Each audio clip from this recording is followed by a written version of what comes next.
Hello everyone, কেমন আছো তোমরা সবাই? আমি খুব ভালো আছি। তো আমি ব্রাউন গার্ল সোনিয়া তোমাদের সাথে আবারও একটা what I it in a day নিয়ে চলে আসলাম। অনেক দিন পরে what I it in a day নিয়ে এসেছি। তো সকালবেলা ঘুম থেকেই উঠে এক গ্লাস ছাতু খেয়ে নিয়েছিলাম, সকাল সকাল উঠে গিয়েছিলাম তাই জন্যে।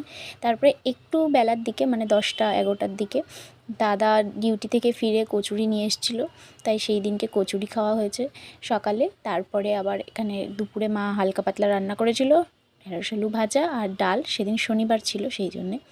তো তারপরে আবার এখানে খাওয়া দাওয়ার পরে এখন দাদা আর আমি বসে সিনেমা দেখছি। কারা কারা বলতে পারছো এটা কী সিনেমা বলো তো আমাকে জানিও, হ্যাঁ, যে এটা কী সিনেমা তোমরা গেস করতে পারছো না? অবশ্যই সবাই গেস করতে পেরেছো, তোমাদের সবার হয়তো দেখা কমপ্লিট।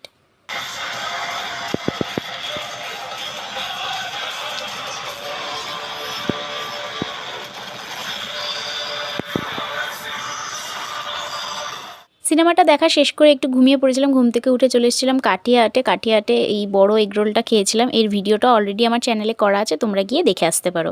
তো এখান থেকে রোলটা খেয়ে ফেরার সময় একটা পেপসি নিয়েছিলাম, পেপসিটাই খেতে খেতে বাড়ি আসলাম। বাড়ি এসে রাত্রে ডিনার করেছিলাম রুটি কুমড়ো আলুর তরকারি দিয়ে। তো চলো আজকে আসি।